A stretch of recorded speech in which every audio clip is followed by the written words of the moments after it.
Want my latest market insights? My latest report, Recession Risk Just Got Pulled Forward, is now available. Scan this QR code or click on the link in the description. Talking about a rundown, we've got Oracle that hit the cover off the ball, not when it came to the actual earnings, all right? They actually missed. Earnings were down 2%. Software revenue was down 12%. They had free cash flow negative, almost negative 6 billion. But that didn't matter because Ellison came out and talked about how sweet the future looks with some amazing RPO numbers, which is basically just massage the growth expectations. He became the richest man, catapulted, I think, $100 billion worth in net wealth in one day, or I should say one evening, at 81, not bad. And he is 81, so basically 81, wow. Hope he doesn't die anytime soon. He's trying to extend his life through all kinds of money that is made. So we have a situation where Oracle is that sentiment drive for AI that helped the entire landscape, from the semis to the data centers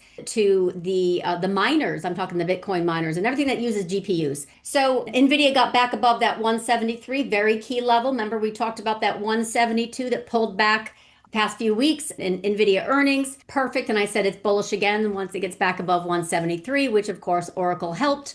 And that was also right before our PPI data that came out this morning, which I think is being incorrectly interpreted as a deflation, which is not. It is falling demand, but it did help the rate cut odds. In other words, the market is not pricing in anything that's bad. Bad data is good. So falling PPI is basically translated into the Fed will cut rates sooner and for longer, and therefore it's more monetary easing that the bulls love. So they gapped it up 65.50 and thereabouts, and then basically softened on some profit taking. Oracle did too, after again a very outsized move. And when I say outsized, I mean I have never ever seen Oracle as extended since the 2000s. So in the 2000s, it's mean on a monthly, you know me, I'm a trend trader, right? So I like particular moves that are durable and also definable. And during the extravaganza of the 2000s, it actually had like a 50% extended from its mean. Well, it hit 36%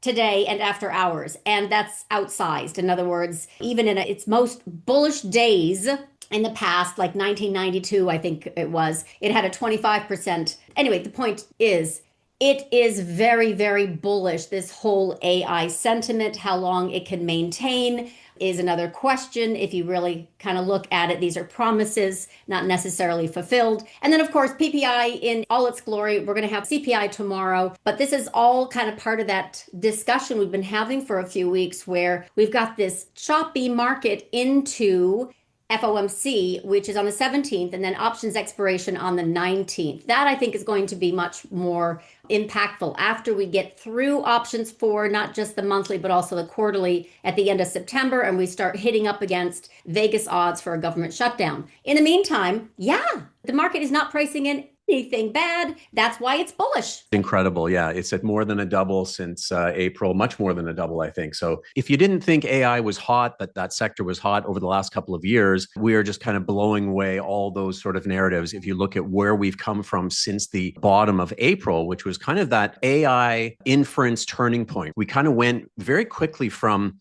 okay, they may be spending too much money. Remember Microsoft down to 350, all these stocks started getting clobbered, and they said, well, maybe we are kind of running out of sense when it comes to how much money we're going to be spending, capex, et cetera, and maybe they're not going to see a reward for that. And then very, very quickly, this started to morph into the inference part, which people have been sort of slow to get on board, which is why I've been very bullish for about 800 points now, is because I kind of saw it a little bit early, because partially I'm reading about it and I'm using it and I'm going, wow, this is going to be a game changer. So from a story standpoint, I don't think anything's particularly weak. For me, if you say this is the end of the story, it's like the printing press. I've said this, it just got invented in 1440. And by 1445, you're going, I think the printing press has run its course. I don't think there's a whole lot more to go here. So from a story standpoint, we always have to separate story with stocks. So stocks are going to go crazy at times. And as we always say, we've been through a couple of rodeos, Samantha. I've been maybe through a couple more than you, just having been so deeply on the market maker side and having experienced. Yeah, I only came in September 18th, 2008.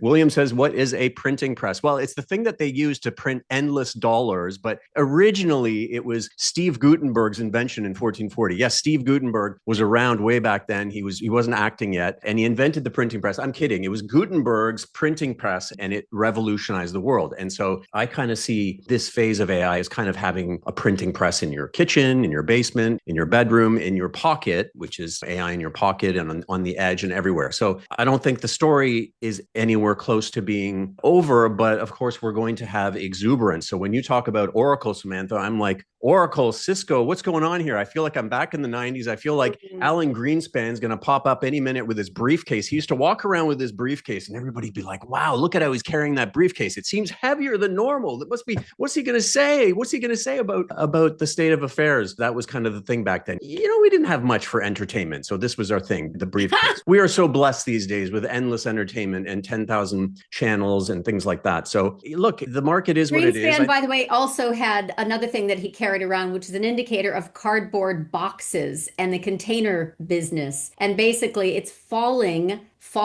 hard, as is trucking recession and a whole bunch of other tells in the economy, which, by the way, show that there's problems in the real world, just not the make-believe one. Join Samantha and Hans at the next Macro to Micro Options Power Hour, held each Wednesday at 4 p.m. Eastern Time. Registration is free. Scan this QR code or click on the link in the description. Watch the full Options Macro to Micro Power Hour episode by clicking on the video here and subscribe to LaDucTrading YouTube channel for more content.